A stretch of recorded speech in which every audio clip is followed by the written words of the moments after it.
Magandang umaga! Narito tayong muli upang mag-aral at matuto sa ating Valenzuela Live sa asignaturang Edukasyon sa Pagpapakatao 6.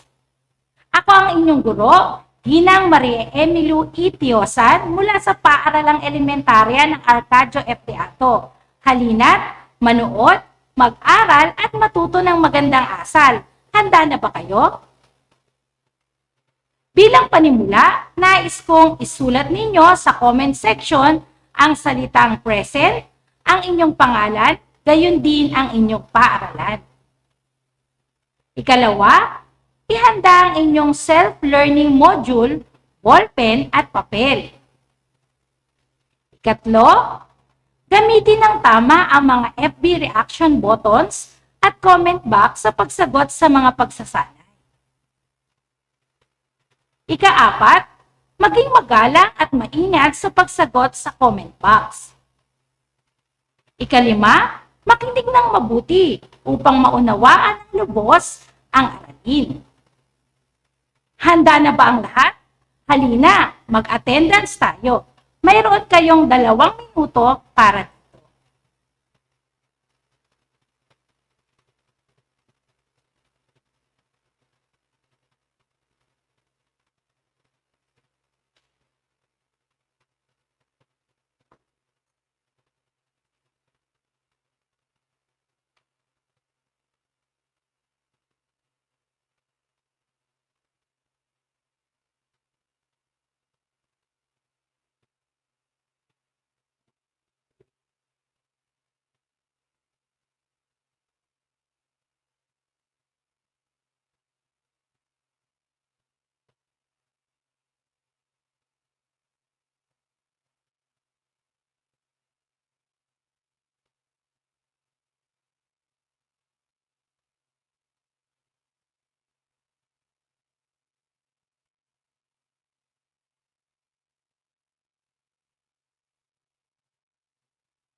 Ang ating tatalakayin sa araw na ito ay mula sa ikalawang unit.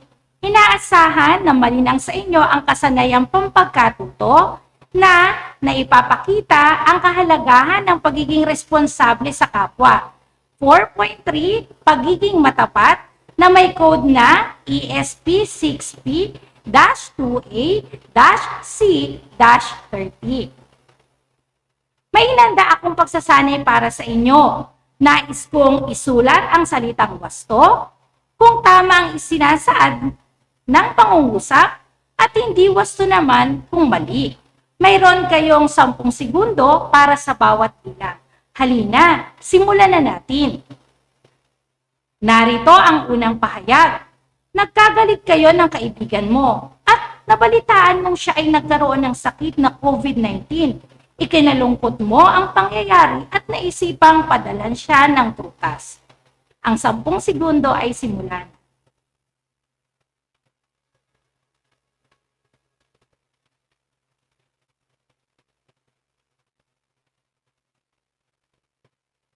Magaling! Ang tamang sagot ay wasto. Para naman sa ating ikalawang pahayag, marami ang mga nahihirapan sa makabagong paraan ng pag-aaral. Ikaw ay may kaya sa buhay. Naisipan mong magkaloob ng tulong sa mga batang kapuspalad sa pamamagitan ng pagbibigay ng tablet at cellphone. Wasto o hindi wasto?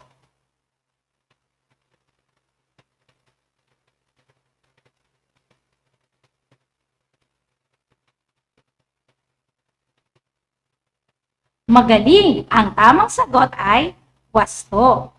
Para naman sa ating ikatlong pangungusap, mahusay ka sa halos lahat ng bagay. Subalit, hindi mo hinahayaang makita ng iba ang iyong kakayahan. Ang iyong 10 segundo ay simulan.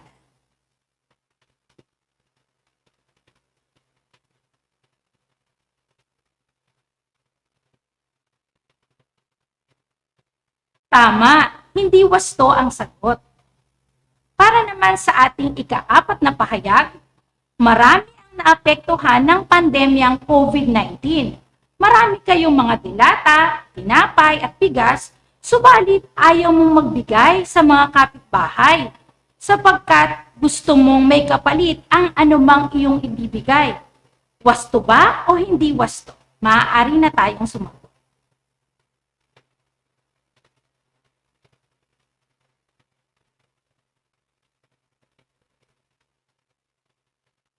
Tumpak, hindi wasto ang sagot.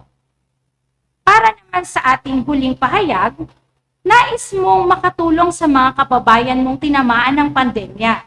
Dahil dito, nangalap ka ng mga donasyon at ipinagkaloob sa mga mahihirap. Maaari na tayong sumagot.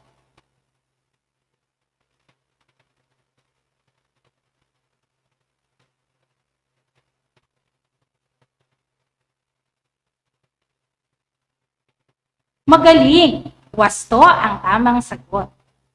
Magaling mga bata, ipinakita ninyo ang interes sa ating aralin sa umagang ito. Pero nais mong balikan natin ang mga nakaraang aralin sa pamamagitan ng pagsagot sa ating pagsasanay.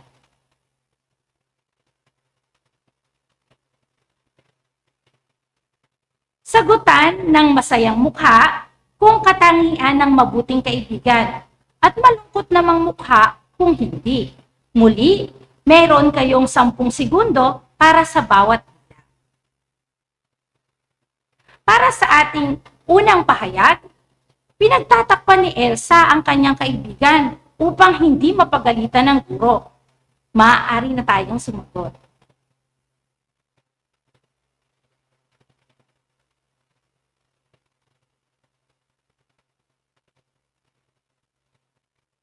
Ang tamang sagot ay malungkot na mukha.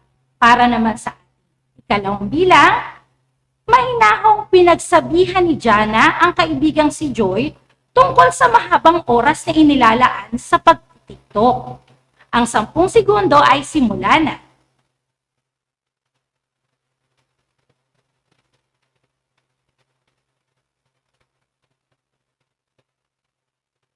Magagaling mga bata, ang tamang sagot ay masayang mukha. Para naman sa ikatlong pahayag, hinihikayat ni Roy si Miko na lumiban sa klase at mag-online games sa oras ng klase. Ang 10 segundo ay maaari nang simulan.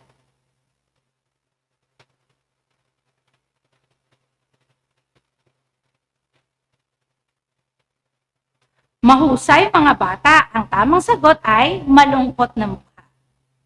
Para naman sa ating ika-4, pinagpapayuhan ni Eliana ang kaibigang si Lorna tungkol sa palagiang pagliban nito. May 10 segundo ka ulit para sagutin ito.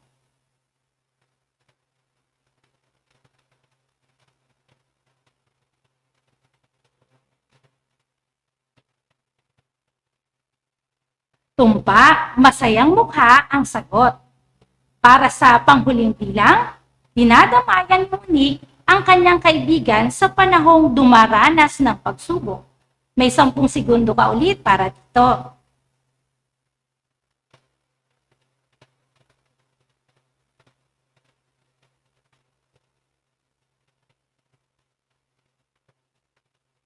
Tumpak, ang tamang sagot ay masayang mukha. Mahusay mga bata, marami sa inyo ang aktibong sumagot sa ating pagsasanay. Ang ating paksa sa umagang ito ay pagpapakita ng pagiging matapat. Nais kong suriin ninyo ang mga larawang ito. At tingnan natin kung ano ba ang napapansin nyo dito. At meron akong mga tanong, maaaring gamitin ang comment section para dito. Para sa unang tanong, ano kaya ang ginagawa ng pamilya? Sige nga, hihintayin ko ang inyong mga kasagutan. Ang ilan sa mga kasagutan ninyo ay, sila ay nagsasagawa ng donasyon. May ilan namang sumagot na nag-iipon sila para sa gagawin nilang pagtulong. Magagaling mga bata. Para naman sa pangalawang katanungan, bakit kaya nila ginagawa ang mga ito? Sa inyong palagay, ano ang dahilan?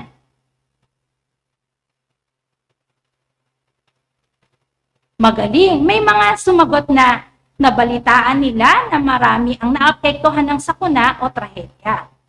May ilan namang sumagot na upang makatulong sa iba, mahusay. Para naman sa ating kasunod na katanungan, ano-ano ang mga paraan upang maipakita ang pagiging responsableng mamamayan? Sa inyong sariling pananaw, paano ba natin ito maipapakita? Hihintayin ko muli ang inyong mga kasagutan, mga bata. At ayon sa mga sagot, sabi ninyo, pagtulong sa mga nangangailangan. Magaling. Ang iba naman ay sumagot na pagsunod sa mga batas at mga alituntunin. At syempre, may sumagot din na pagiging tapat sa tungkulin o sa mga ipinangako. Mahusay.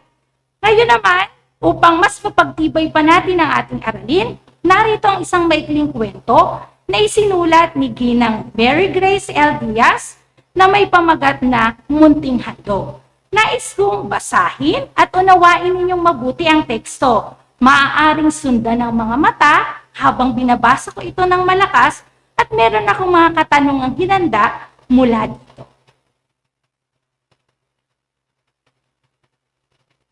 Munting Handog ni M.G. Diaz.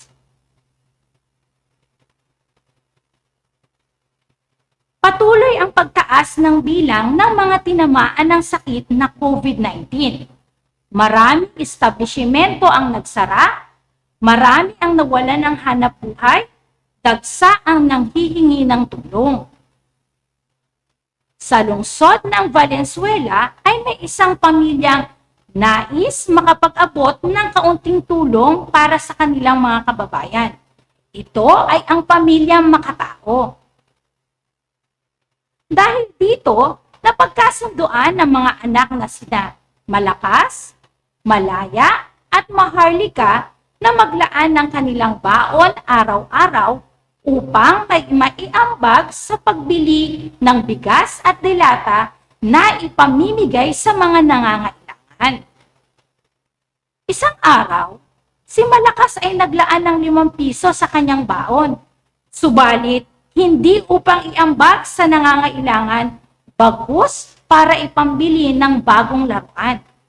Nagpatuloy ang ganitong gawain ni Malakas. Si Malaya at Maharlika naman ay nagpatuloy na naglaan ng kanilang baon, kaya malaki ang halagang kanilang naipon. Sa kabilang banda, dahil sa paglalaan ni Malakas ng pambili ng bagong laruan, maliit na halaga lamang ang kanyang naipon. Sumapit ang katapusan ng buwan kung saan kailangang ibibigay sa kanilang ina, si Marangal, ang lahat ng salapi. Malaki ang naipong halaga ni Malaya at Maharlika, samantalang si Malakas ay nakaipon lamang ng maliit na halaga na labis na ipinagtataka ng kanyang ina. Agad niyang kinausap si Malakas at napag-alaman ang plano nitong pagbili ng bagong laruan. Masinsinan ang naging pag-uusap ng mag-ina. Ipinaliwanag ni Marangal ang ginawa ni Malakas na paglilihim ay hindi maganda. Binigyang diin niya ang pagiging matapat sa lahat ng pagkakataon. Naunawaan naman ni Malakas at humingi siya ng tawad sa kanyang ina. Ang lahat ng naipon niyang salapi ay ibinigay niya sa kanyang ina. Di nagtagal, lahat ng ito ay ginamit upang makabili ng bigas. At dilata na kanila ding ipagkakaloob sa lahat ng nangangailangan sa barangay parada. Nakita ni Malakas ang kaligayahang hatid ng kanilang munting handog, lalo na sa maliliit na paslit. Dahil dito, naisipan niyang magdagdag ang ilalaang baon upang mas madami pa ang mga kabataang kanyang mapasaya. Tunay nga ang pagtulong ay wala sa laki o liit, wala sa kaunti o dami, ang mahalagay ito'y bukal sa kalooban. Naunawaan ba ang kwento? Nais kong piliin at isulat ang letra ng tamang sagot. Maglalaan muli ako ng 10 segundo para sa bawat. Sa unang katanungan, anong plano ang naisipan ng magkakapatid na Malakas, Malaya at Maharlika upang makapaghatid ng tulong sa kanilang kapwa? Letter A, magbigay ng tulong sa mga nangangailangan sa pamamagitan ng paglalaan ng baon upang makaipon. Letter B, magtatayo ng community pantry para sa nangangailangan. Letter C, manghihingi ng tulong sa lokal na pamahalaan. O letter D, ang lahat ng pagpipilian ay wastong sagot. Ang 10 segundo ay simula.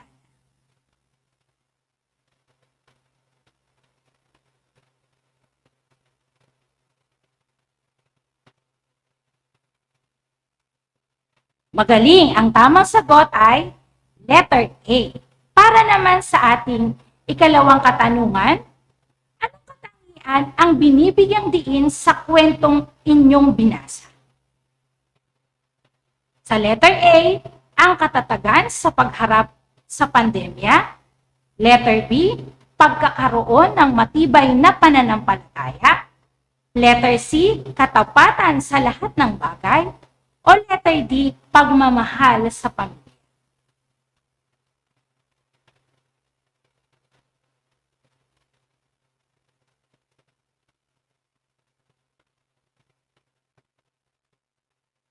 Ang tamang kasagutan ay letter C, ang katapatan sa lahat ng bagay. Para naman sa ating ikatlong katanungan, sino sa magkakapatid ang nais mong tularan at bakit? Letter A, si Malakas sapagkat inuuna niya ang kanyang sariling kagustuhan. Letter B, si Malaya sapagkat naging mapagbigay siya. Letter C, si Maharlika na mabuting anak. O letter D, silang lahat sapagkat nagawa nilang tumulong sa kabila ng kahirapan.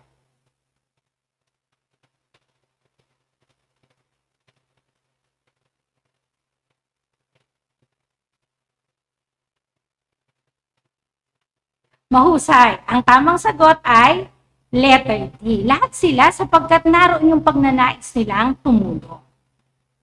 Ika-4, sa inyong palagay, ang pagiging matapat ba ay dapat panatilihin sa anumang pagkakataon? Letter A, opo, upang maipakita ang kakayahan. Letter B, opo, upang magkaroon ng maraming kaibigan. Letter C, opo, para maging sikat. At letter D, opo, dahil katunayan ito ng pagmamahal sa ating kapwa.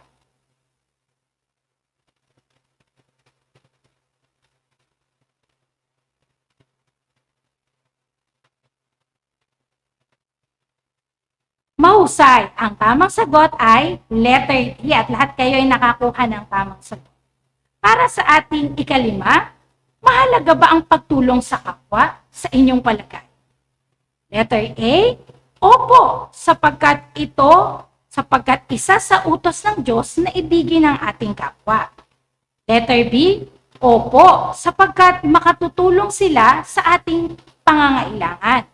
At letter C, opo, sapagkat pinagpapala ang matulungin. Letter D, lahat ay wastong sagot.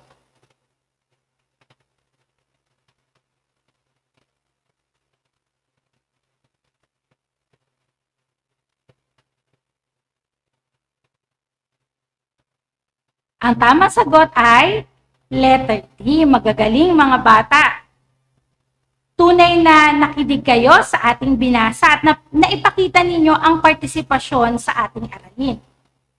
Nais kong isaisip at isapuso ninyo ang aralin natin sa araw na ito.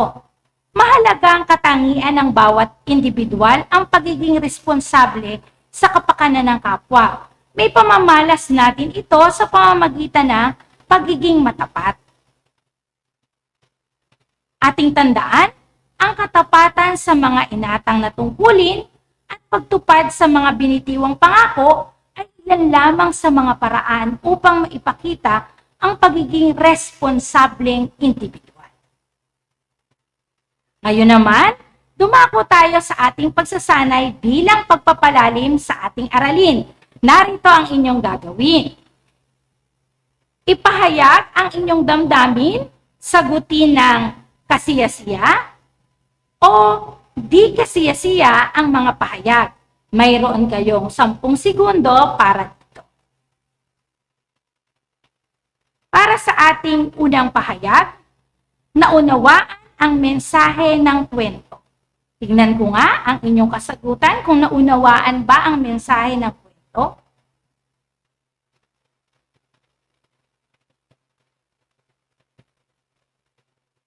Mahusay, ang inyong kasagutan ay kasiyasiya.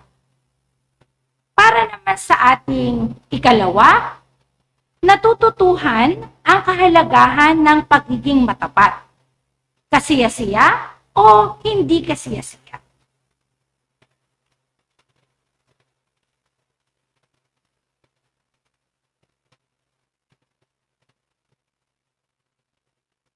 Magaling, ang tamang sagot ay kasiyasiya. Para sa ating ikatlong pahayag, napatutunayang hindi masama na pagbigyan ang sariling kaligayahan sa tamang pagkakataon. Ito ba ay kasiyasiya o hindi kasiyasiya?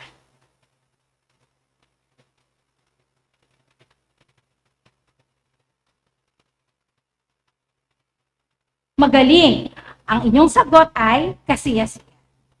Para naman sa ating ikaapat na pahayag, mahalaga ang pagtulong sa kapwa. Kasiyasiya o di kasiyasiya?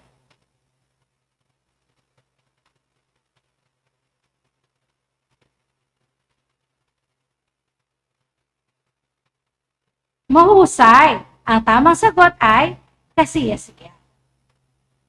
At sa ating ikalimang pahayag, katapatan sa kapwa ay nagbubunga ng mabuting samahan.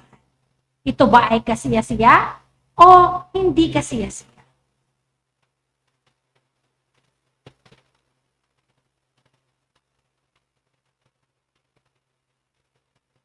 At ayon sa inyong mga sagot, ito ay kasiyasiya.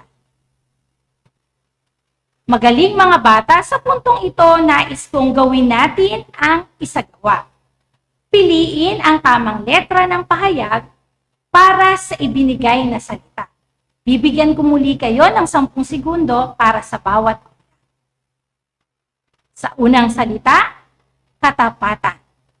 Letter A, pagsasabi ng katotohanan. Letter B, pagiging sinungaling.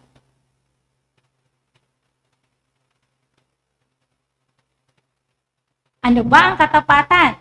A or B? Magaling, halos lahat ng inyong sagot ay A.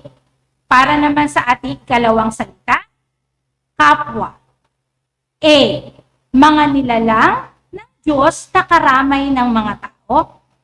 Letter B. Mga nilalang na lumalabag sa utos ng Diyos. Sino ba ang ating kapwa?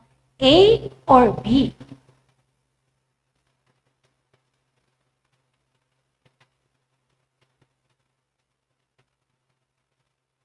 Magaling. Ang tamang sagot ay letter A. Para sa ating ikatlong salita, responsable. Ito ba ay A, pagbabaliwala sa kung ano ang tama at mali? Letter B, pagiging mabuting individual. A or B?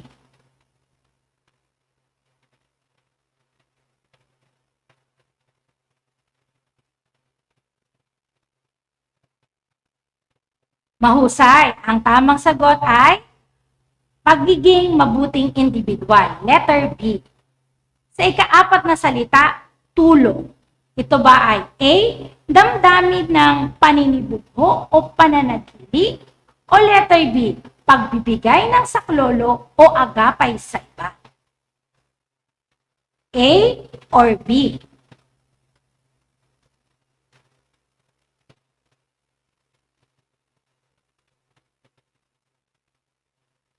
Ayon sa inyong kasagutan, ito ay letter B, magagaling. At para sa ating ikalima, ang salita ay kabutihan. Ito ba ay A, kagandahang loob ng isang tao? O letter B, pagiging sikat o kilala? Kabutihan, A or B?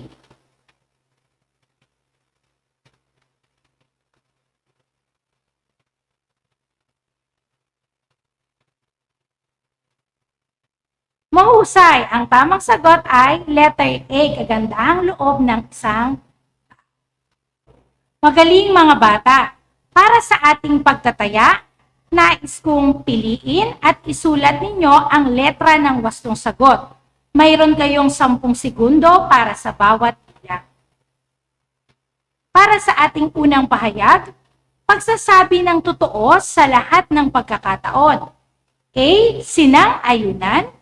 B, hindi sinang-ayunan. Ang 10 segundo ay simulan.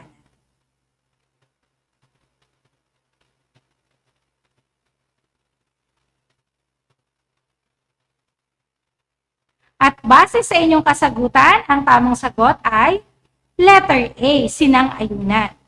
Para sa ikalawang pahayag, pagtatakip sa pagkakamali ng kaibigan upang hindi siya mapagalitan. A, sinang-ayunan o B, hindi sinang-ayunan? Maaari na po tayong sumagot. A or B?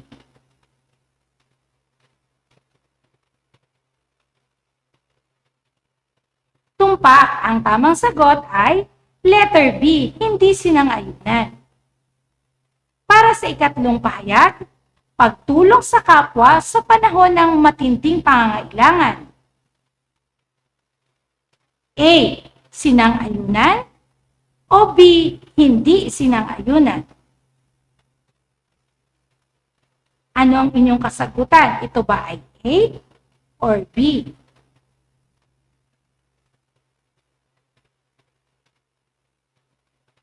Mahusay. Ang tamang sagot ay A, sinang-ayunan.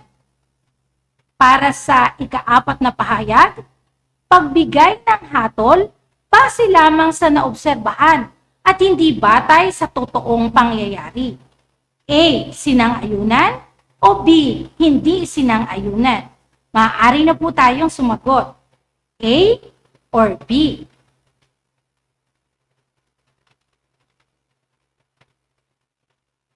Magagaling. Ang inyong kasagutan ay letter B, hindi sinang-ayunan. At para sa ikalima o ating pangwakas, magbato ng sisi sa iba sa pagkakamaling iyong nagawa upang maiwasan ang anumang parusa. A, sinang-ayunan o B, hindi sinang-ayunan? Maaari na tayong sumagot. A or B?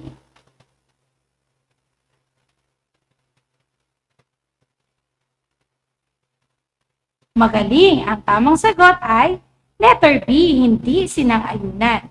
Mahusay ang inyong pinakita mga bata. Kasiya-siya ang inyong ipinamalas na partisipasyon sa ating aralin. At nakasagot kayo ng wasto sa ating mga pagsasanay. Magaling mga bata. Para sa ating karagdagang gawain, sumulat ng maikling talata tungkol sa kahalagahan ng pagiging matapat. Muli, ang araling ito ay palalawakin pa ng inyong guro sa inyong follow-up discussion sa ESP. At bago ako magwakas, nais kong iwan sa inyo ang isang pahayag. Ang paggawa ng mabuti ay ginagawa kahit walang saksi. Sana ay may natutunan kayo sa ating talakayan ngayong umaga. Maraming salamat sa inyong pakikinig at partisipasyon. Muli, ako si Ginang Emily Lutiosan. Maraming salamat at Magandang umaga, mga bata.